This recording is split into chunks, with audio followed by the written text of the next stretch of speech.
परिचय। स्कूल में अब समय खाने का समय है। आप और आपके दोस्त लॉन में हैं। अचानक एक चमकदार रोशनी आपकी आंखों से टकराती है। आप और आपके दोस्त वहां से दूसरी तरफ हो जाते हैं। इस बार ये चमकदार रोशनी आपके एक दोस्त से टकराती है। लगता है जैसे ये चमकदार रोशनी आपके पीछे पीछे चल रही है। आप भ्रमित हो जाते हैं। आप इधर उधर देखते हैं। तभी आपको थोड़ी दूरी पर आपका दोस्त अमन अपने हाथ में एक आईना लिए नजर आता है। अब आपको पता चलता है कि इस शरारत के लिए अमन जिम्मेदार था, लेकिन उसने ऐसा कैसे किया, इस बारे में आपको पता नहीं है। इस पाठ में हम प्रकाश, छाया और परावर्तन के बारे में विस्तार से चर्चा करेंगे। उद्देश्य।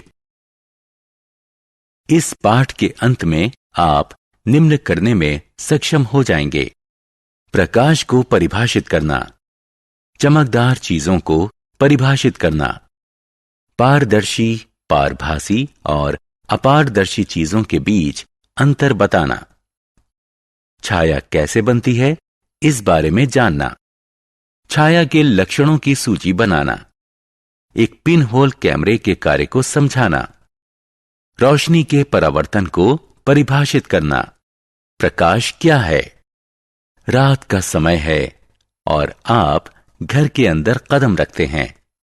चारों तरफ अंधेरा है, सब कुछ काला लगता है, आप कुछ भी देख नहीं पाते।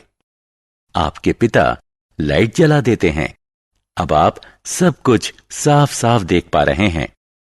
इसका मतलब प्रकाश देखने की योग्यता देता है। इसीलिए प्रकाश को ऊर्जा का एक रूप कहते हैं, जो हमें चीजों को देखने की योग्यता देता है। चमकदार चीजें। आपको स्कूल पहुंचने में देरी हो रही है। आपको अपने मोजे नहीं मिल रहे हैं। आप उन्हें कबर्ड में ढूंढते हैं। कबर्ड में क्योंकि अंधेरा है, इसलिए आप ट्यूबलाइट जला लेते हैं। मोजों को ढूंढ लेने के बाद आप लाइट बुझा देते हैं, क्योंकि वहां दिन की पर्याप्त रोशनी है। हमने अभी दो तरह के प्रकाश की बात की: ट्यूबलाइट से आने वाला प्रकाश और दिन का प्रकाश, यानी सूरज से आने वाली रोशनी। सूरज की रोशनी प्राकृतिक होती है, जबकि ट्यूबलाइट की रोशनी कृत्रिम होती है। जिन चीजों की रोशनी अपनी होती है, उन्हें चमकदार चीजें कहा जाता है। इस प्रकार हमारे उदाहरण में सूर्य और ट्यूबलाइट दोनों ही चमकदार चीजों के उदाहरण हैं। सूर्य एक प्राकृतिक चमकदार चीज है और ट्यूबलाइट कृत्रिम, मानव निर्मित चमकदार चीज है। चमकदार चीजें प्रकाश का स्रोत होती हैं। पारदर्शी, अपारदर्शी और पारभासी चीजें। चीजों को पारदर्शी, पारभासी या अपारदर्शी इस आधार पर कहा जाता है जिस तरह वे प्रकाश के साथ पेश आती हैं। जिन चीजों में से प्रकाश आर पार गुजर जाता है, उन्हें पारदर्शी चीजें कहा जाता है। किसी पारदर्शी चीज में से उस पर पड़ने वाला अधिकतर प्रकाश दूसरी ओर निकल जाता है, इसलिए हम उनके आर पार देख सकते हैं। शीशा, साफ हवा और शुद्ध पानी आदि पारदर्शी चीजों के उदाहरण हैं। जिन चीजों के आर पार प्रकाश नहीं गुजर पाता, उन्हें अपारदर्शी चीजें कहा जाता है। परिणाम स्वरूप हम उनके आर पार नहीं देख सकते। जब प्रकाश किसी अपारदर्शी चीज पर पड़ता है, तो इसकी छाया दूसरी ओर बन जाती है। लकड़ी, धातु की शीट, गहरे रंग वाली प्लास्टिक और पत्थर आदि अपारदर्शी चीजों के उदाहरण हैं। जो चीजें आंशिक रूप से पारदर्शी और आंशिक रूप से अपारदर्शी होती हैं, उन्हें पारभासी चीजें कहा जाता है। प्रकाश इनमें से छितरकर या डिफ्यूज होकर गुजरता है। फ्रॉस्ट किया गया शीशा, ट्रेसिंग पेपर, ग्रीस्ड पेपर आदि पारभासी चीजों के उदाहरण हैं। प्रकाश कैसे चलता है? आप और आपका भाई आशीष स्कूल से अभी अभी लौटे हैं। आपकी मां आप दोनों को पीने के लिए लेमनेड देती हैं। आपका शरारती भाई ग्लास में से स्ट्रॉ को निकालकर उसमें से आपको देखने की कोशिश करता है। कुछ समय बाद ये पतली स्ट्रॉ मुड़ जाती है। अब जब आशीष इसमें से आपको देखने की कोशिश करता है तो वो सफल नहीं हो पाता। क्या आपके भाई की ये गतिविधि कुछ साबित करती है? जी हां, करती है। ये साबित करती है कि प्रकाश एक सीधी रेखा में ही चलता है। छाया का निर्माण। रविवार की सुबह आप दूध खरीदने बाजार जा रहे हैं। सूर्य सामने से आप पर चमक रहा है। आपको अपने पीछे जमीन पर अपनी छाया नजर आती है। उसी दिन शाम को आप पार्क में फुटबॉल खेलते हैं। सूर्य की किरणें आपकी कमर पर पड़ रही हैं। अब आपको अपनी छाया जमीन पर अपने सामने नजर आती है। कुछ समय बाद सूर्य छिप जाता है। अब आपको कोई छाया नजर नहीं आती। आप भ्रमित हो जाते हैं। आप जानना चाहते हैं कि छायाओं का निर्माण कब होता है। आप ये भी जानने को उत्सुक हैं कि किस दिशा में छायाओं का निर्माण होता है। छायाओं का निर्माण तब होता है जब प्रकाश के रास्ते में कोई अपारदर्शी चीज रख दी जाती है। छायाओं को केवल एक स्क्रीन पर ही देखा जा सकता है। जमीन, कमरे की दीवारें, इमारत और ऐसी ही दूसरी सतहें छायाओं के लिए पर्दे का काम करती हैं। छायाओं का निर्माण रोशनी के स्रोत की विपरीत दिशा में भी होता है। सुबह क्योंकि सूर्य आपके मुंह की ओर था, इसलिए छाया आपके पीछे थी। शाम को सूर्य आपके पीछे था, जिस कारण छाया आपके सामने बनी।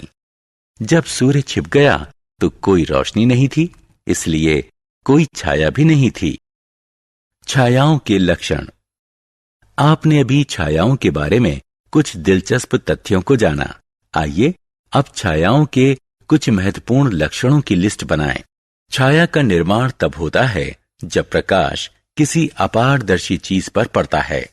छाया का निर्माण उस दिशा में होता है जो प्रकाश के स्रोत के विपरीत होती है। छाया की बाहरी आकृति चीज की बाहरी आकृति से मेल खाती है। प्रकाश जितना चमकदार होगा, छाया उतनी ही घनी होगी। प्रकाश या चीज का रंग कुछ भी क्यों ना हो, छायाएं हमेशा गहरे रंग की होती हैं। प्रकाश का स्रोत किसी चीज के जितना नजदीक होगा, छाया उतनी ही बड़ी होगी। प्रकाश का स्रोत चीज से जितना दूर होगा, छाया उतनी ही छोटी होगी। Pin hole camera. Pin hole camera एक लाइट प्रूफ बॉक्स होता है जिसमें एक ओर एक छोटा सा छेद होता है। किसी चीज से आने वाला प्रकाश इस सुराख में से गुजरता है और उससे इस बॉक्स की विपरीत साइड में उस चीज की उल्टी छवि बनती है। आइए जानें कि कोई पिन होल कैमरा कैसे बनाया जाता है। कोई कार्डबोर्ड या टिन का बॉक्स लें। इस बॉक्स की एक साइड को काटकर खोल लें और उसके ऊपर एक ट्रेसिंग पेपर चिपका दें। जिस तरफ आपने ट्रेसिंग पेपर चिपकाया है, उससे उल्टी ओर वाली साइड में बीच में एक छोटा सा छेद कर लें। अब इस बॉक्स को चारों ओर से बंद कर दें। पिन होल कैमरा इस्तेमाल के लिए तैयार है। अब छेद वाली साइड को किसी प्रकाशमान चीज की ओर करें। इस चीज की छवि ट्रेसिंग पेपर पर बन जाएगी। इस छवि का आकार निम्न बातों पर निर्भर करता है। स्क्रीन और सुराख के बीच जितनी अधिक दूरी होगी, छवि उतनी ही बड़ी बनेगी। छवि जितनी बड़ी होगी, उतनी ही धुंधली होगी। चीज और सुराख के बीच जितनी अधिक दूरी होगी, छवि उतनी ही छोटी होगी। परावर्तन। आपके स्कूल में रेसेस के दौरान अमन ने आपके चेहरे पर एक चमकदार रोशनी को चमकाया। उसने एक आईने के जरिए ऐसा किया, लेकिन उसने ऐसा किया कैसे? उसने आईने के जरिए सूर्य की रोशनी को आपकी दिशा में डिफ्लेक्ट किया। अमन की ये शरारत ये साबित करती है कि कोई आईना खुद पर पड़ने वाले प्रकाश की दिशा को बदल देता है। किसी चमकदार सतह द्वारा प्रकाश की दिशा में परिवर्तन को प्रकाश का परावर्तन कहते हैं। आत्म मूल्यांकन। आपने जो कुछ सीखा है, आइए उसकी जांच कर लें। सही विकल्प को सही बॉक्स में डालिए। सारांश। आइए हमने जो कुछ सीखा है उसे संक्षेप में दोहराएं। प्रकाश ऊर्जा का एक ऐसा रूप है जो चीजों को देखने लायक बनाता है। प्रकाश एक सीधी रेखा में चलता है। जिन चीजों से होकर प्रकाश गुजर सकता है उन्हें पारदर्शी चीजें कहा जाता है। जिन चीजों से होकर प्रकाश नहीं गुजर पाता है उन्हें अपारदर्शी कहते हैं। जो चीजें आंशिक रूप से पारदर्शी होती हैं और प्रकाश को अपने आर पार फैलाकर गुजारती हैं, उन्हें पारभासी या अर्धपारदर्शी कहते हैं। जब किसी अपारदर्शी चीज को रोशनी के रास्ते में रखा जाता है तो ये चीज एक छाया बनाती है।